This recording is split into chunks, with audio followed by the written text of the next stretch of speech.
Oi, anime-se muito porque ainda no direito de família vamos entrar agora no regime de bens, esse assunto maravilhoso que geralmente vocês muito se interessam.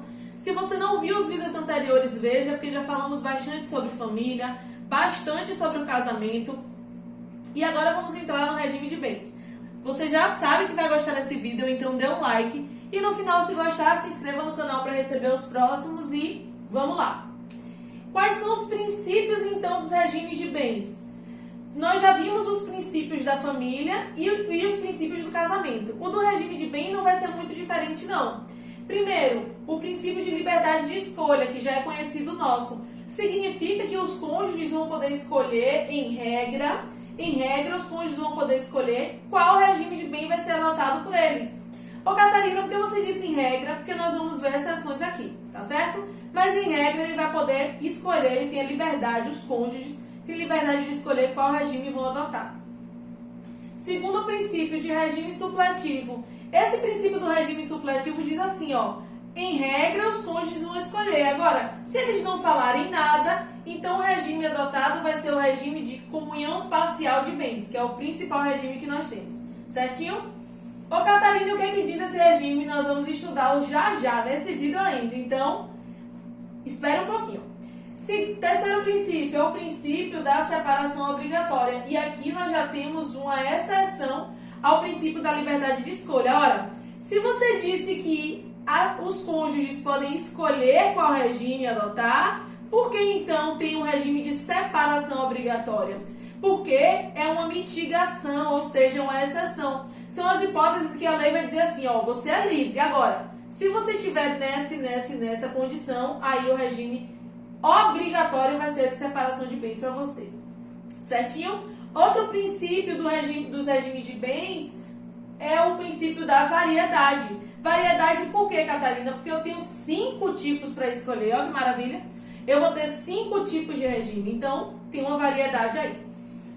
O último princípio que nós vamos estudar é o da mutabilidade motivada. Quer dizer o que com isso? Quer dizer que eu posso muito bem escolher um regime, vamos dizer que eu escolho o de comunhão parcial, e depois de casar, eu e meu marido resolvemos mudar. Vamos ficar no comunhão parcial, mas não, vamos botar lá no comunhão total. Pode fazer isso? Pode. Desde que seja motivado, ou seja, eu explique por que nós estamos fazendo isso. Desde que seja algo voluntário, nós dois em comum acordo resolvemos fazer isso, através de uma decisão judicial, vamos lá no juiz, vamos dizer, ó juiz, por isso e isso a gente resolveu. E aí você aceita, ele vai dizer aceito, e nós vamos poder mudar esse regime, e desde que, claro, não cause prejuízo a terceiro. Tudo bem? Com isso, finalizamos os princípios. Vamos então agora para o tão esperado regime de comunhão parcial de bens.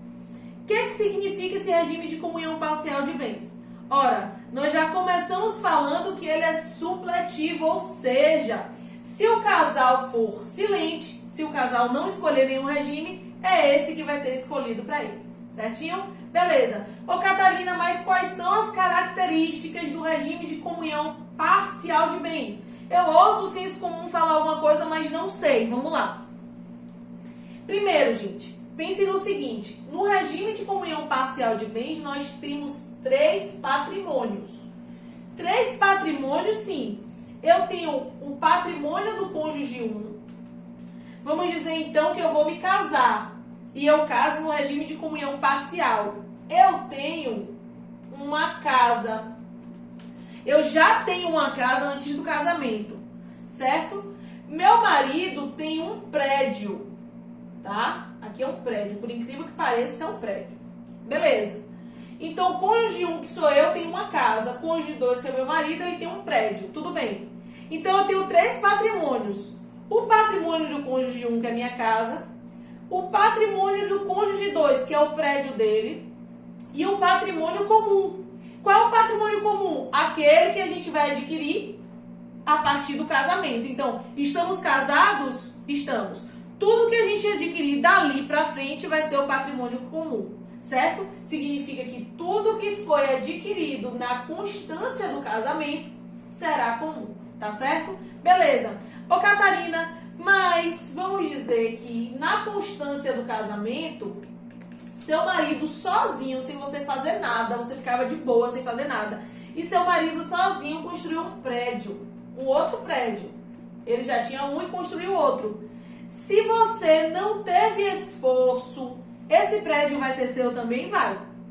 Porque aqui nesse regime, gente, de comunhão parcial de bens, independente de esforço comprovado, entra no patrimônio comum tudo que foi adquirido durante o casamento. Beleza? Beleza. Isso é o que eu tenho para falar agora e tenho para dizer também para vocês que essa regra que eu estou dizendo, que tudo que foi adquirido na constância do casamento vai ser patrimônio comum, não é uma regra absoluta. É por isso que nós vamos ver aqui exceções, tá? Vamos ver o que é excluído da união. Tudo bem? Tudo bem. Então, fazendo um resuminho, bem particular é qual? Nesse regime, o que foi adquirido antes do casamento. Bem comum é o quê? A partir do casamento. E meação. O que é que vai ser a meação? Meação, gente, é todo patrimônio adquirido durante aquela união. E no caso aqui da comunhão parcial de bens, não precisa de esforço comprovado, certo? Não precisa de esforço comprovado. Tudo bem? Entendemos as características? Com certeza. Agora vamos ver o que é excluído dessa união. Excluem-se da união. Vai ser excluído então da meação. Não vai entrar como patrimônio comum. Os bens adquiridos antes do casamento, certo? Os bens do cônjuge 1, do cônjuge 2 antes do casamento não vão entrar. Beleza, entendemos isso. E aí eu vou dar uma informação nova agora. Se atente para a informação nova. Bens doados a um dos cônjuges na constância do casamento. Vamos lá. Eu disse a vocês que eu tenho uma casa. C1 sou eu. Disse a vocês que meu marido tem um prédio antes da gente casar. C2 é ele. Mas aí, a gente já casado, feliz para sempre. Vamos dizer que você, melhor ainda, você aí do outro lado resolveu me doar uma casa. Gosto muito dela, acho uma professora massa. Vou doar uma casa para ela, beleza. Você me doou uma casa. Eu já estava casada. E aí, entra no patrimônio comum, segundo essa regra que a gente acabou de ler, não. Os bens que foram doados a um dos cônjuges continuam como um patrimônio só daquele cônjuge. Então, isso aqui entra para o patrimônio C1. Essa casa entra para o patrimônio C1. Entendemos isso? Os bens doados a um dos cônjuges na constância do casamento ficam só para ele, não vão entrar na meação. Tá? Ou os bens subrogados. Catarina, tava bom demais para ser verdade. Tava entendendo tudo. Você veio com subrogado, não sei o que é. Vai saber agora, ó. Vamos dizer que você aí do outro lado da tela me deu essa casa. Aí, com essa casa eu vendo essa casa, pego o dinheiro e compro um prédio. Ah, o prédio seu marido tem direito, né? Não.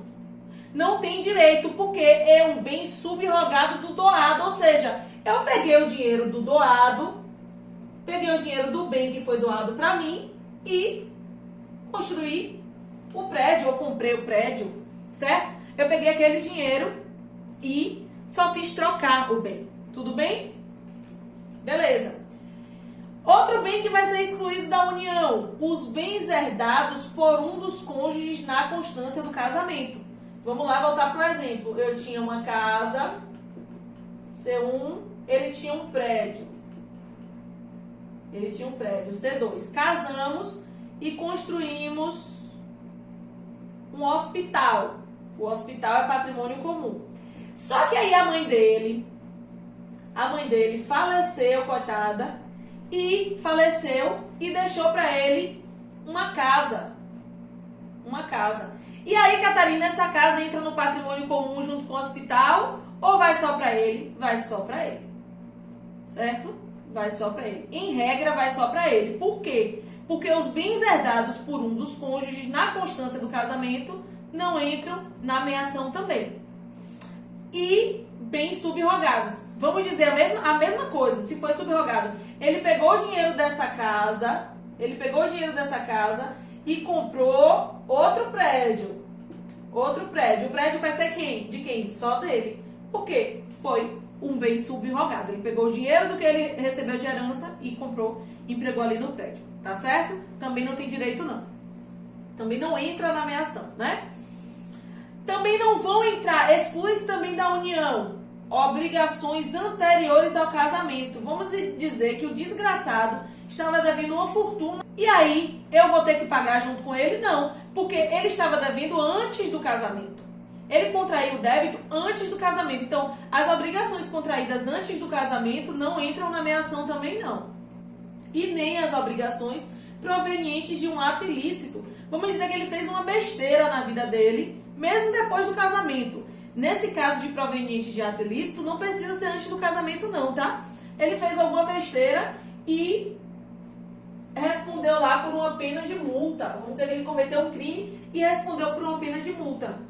E aí esse dinheiro vai sair de qual patrimônio? Do patrimônio C2, do dele. Esse aqui não entra na nossa união, não entra no patrimônio comum. E por fim, também vão ser excluídos da união os bens de uso pessoal. Você já pode ter escutado alguém falar, eu vou entrar na justiça e vou tirar até as cuecas dele. Não vai, os bens de uso pessoal não vão entrar aí na meação. Livros e instrumentos de trabalho de cada um dos cônjuges também não. Então você é médico, todos aqueles seus instrumentos que você usa para trabalhar não vão entrar na meação, certo? Não entram.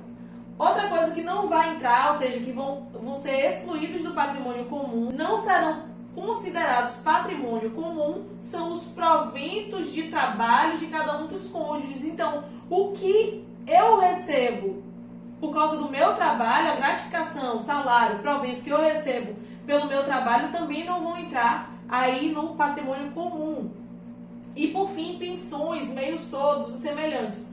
Pensões e meios soldos são coisas militares, tá? São específicos para militares, mas também o outro cônjuge não vai ter direito a isso, tá certo? Entendemos os princípios e o início do que tínhamos a falar sobre comunhão parcial de bens? Tenho certeza que sim. Siga comigo que nós vamos continuar estudando aqui a comunhão parcial dos bens. Um cheiro e até a próxima. Se você esqueceu de deixar seu like, deixe. Se inscreva no canal, ative o sininho. Estou lhe aguardando.